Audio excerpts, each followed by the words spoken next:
This episode is brought to you by my book, Be Left Behind. Discover Bitcoin and cryptocurrency before your grandmother beats you to it. Available on Amazon or anywhere books are sold. I know it sounds kind of cheeky, but if you're honestly interested in getting started in the Bitcoin cryptocurrency world and don't know where to start, this is the perfect book to start. As one of our Amazon reviewers just said, this book is the easiest way around to get quick education in crypto.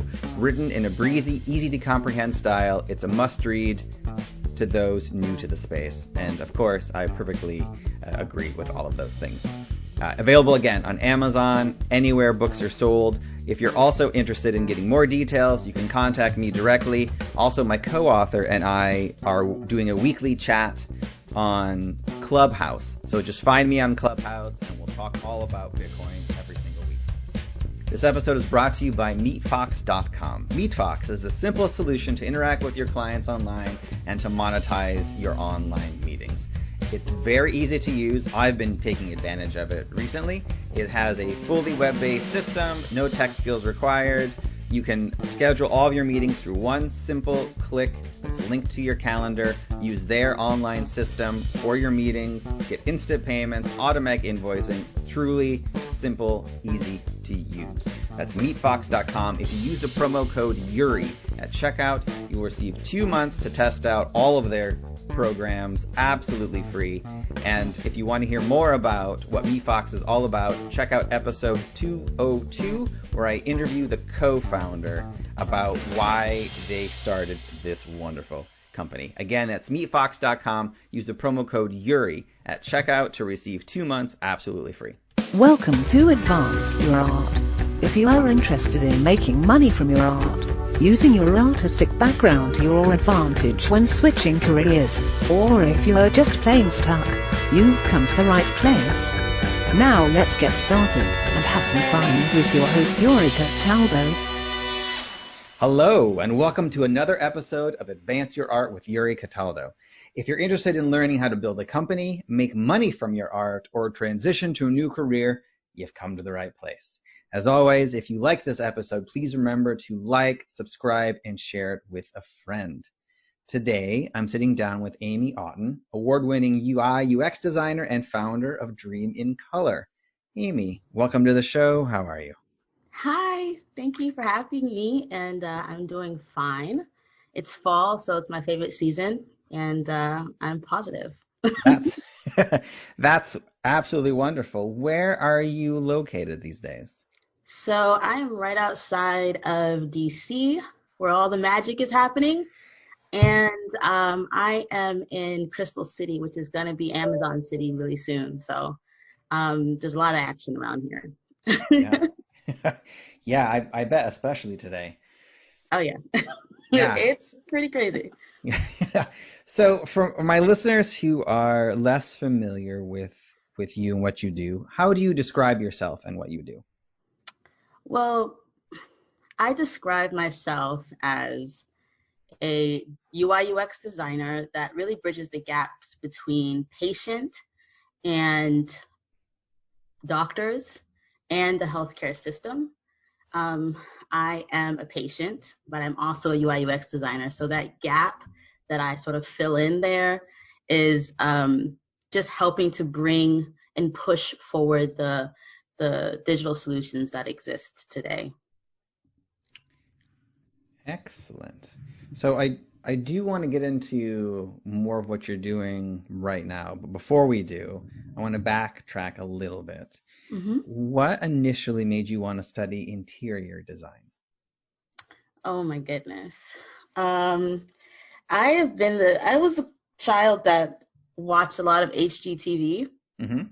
And when I first got my own room, I was just moving around furniture for days. I couldn't settle on anything. I was like, oh, I want to move this here, move this there. And I said, you know what, I'm going to go in and I'm going to do interior design. And that actually ended up being something I excelled at too. So that's really the reason why I started it.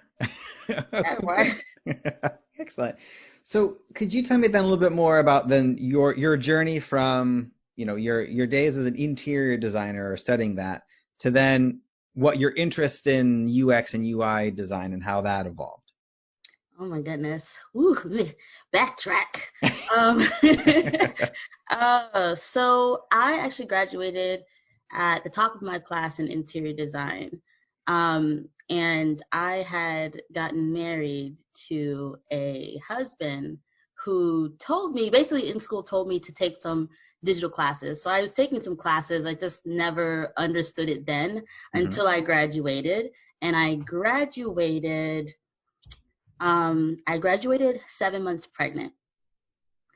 And so when I decided to go into the work field or into the field of interior design, it was just such a slow field. Digital was really popping at that time. And my husband was getting jobs. And I was just like, okay, I'm freaking out. I'm going to have a child. I'm not going to have a job. I'm going to start a business. And it's going to be digital. So my thought was like, we're going to go to branding the space interior to digital branding. And my husband would have taken over the digital side. And then I kind of realized this passion is mine. So I'm going to have to learn the digital stuff.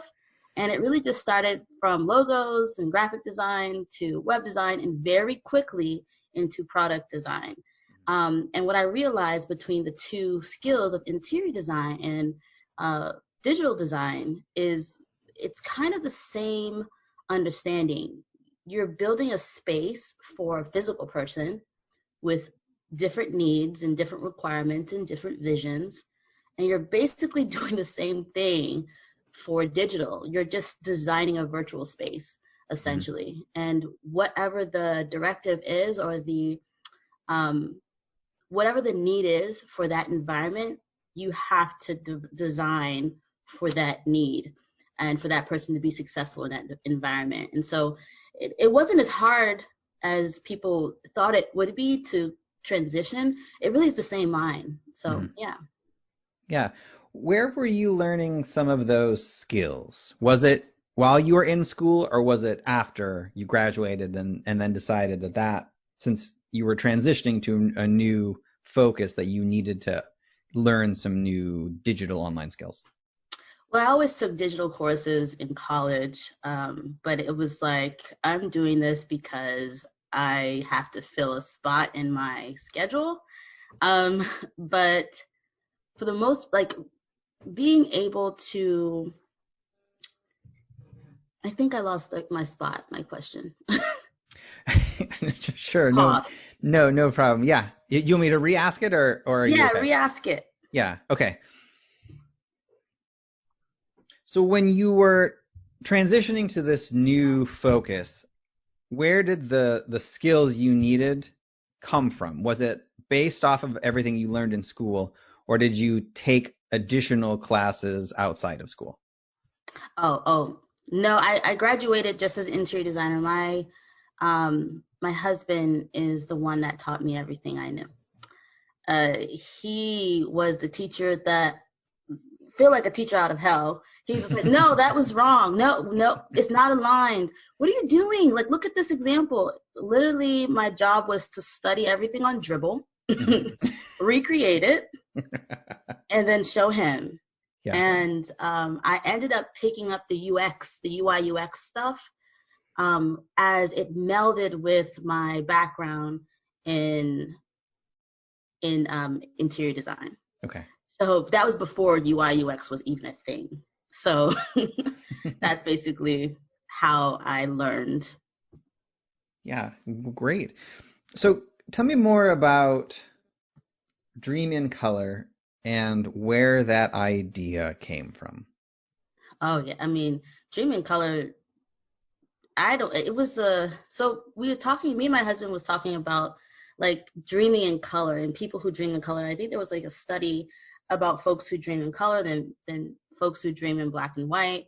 And we had this long, weird discussion about it. And I was like, you know what? I'm going to start the business, and the business is going to be called Dream in Color. That's it. And Dream in Color came out of desperation. I knew that I couldn't afford childcare. I was in Arlington at the time. I graduated out of the Art Institute of Washington, was located in Arlington. I set up shop, meaning I was living there for quite a bit of time.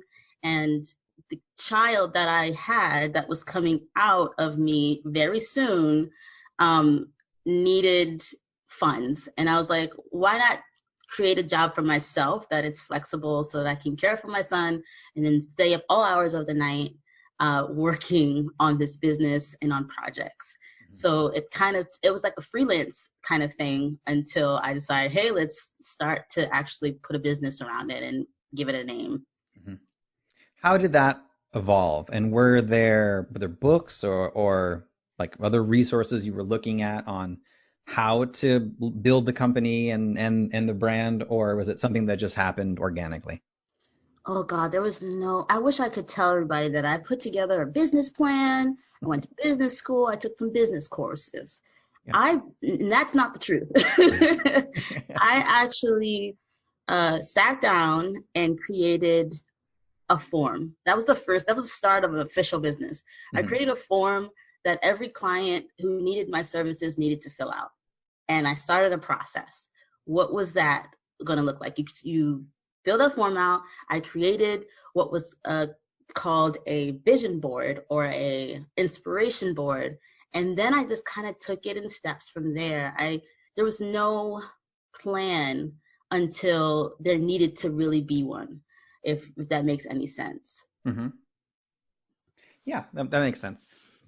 So why particularly were you interested in focusing on the healthcare and nonprofit sectors? Oh, I wish I could also say that I planned for that. This is getting to be, seems like just one foot in front of the other. That's basically it. I got into healthcare.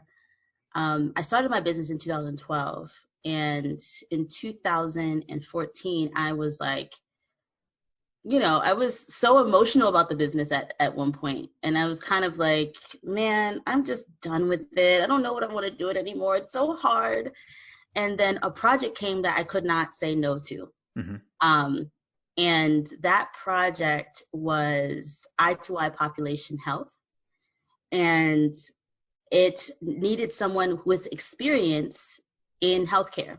I did not have any experience, but I did have a story. I'm also a type 1 diabetic. Mm-hmm. I've been a patient my entire life almost. And she heard my story that I also wear a medical device. And I'm very interested in this project only because I am the user. It was for people with pre-existing conditions like diabetes, cancer, and so on. And she said, you have the talent and you have the drive. And she was like, yeah, let's do it. You're the one for the job. And I was hired immediately. And that was my first step into the health space. Okay. And it was exciting. Yeah, that does sound exciting. When you said that a job came your way, I'm curious on how, let's say, you initially got your first few jobs versus how you get them now and how that process has evolved. Okay. So before I got the healthcare job, someone told me about TopTal. And they're like, your stuff is good. Get on TopTal. It was a vigorous process. So 6 months before even getting onto the platform, I had to do all these interviews and these checks and these projects, and I was allowed in. And it deemed me one of the top 3% of designers in the world, which I still wear that badge today. Congratulations. And that's basically how I was able to get some of these elite projects with elite brands. Okay. And companies. Okay, that's great. So I've never heard of TopTal before. They are they a platform that just connects companies to brands, or what is their main focus? They hire the top designers in the world, so throughout the world, to work with the top brands. Okay. Yeah, and that's basically what they did. They allowed me on that, so it was great. Excellent. So I've noticed on your LinkedIn that while you were running Dream in Color, you also had some gigs with some larger companies. How how did you manage that? Let's call it your day job for right now.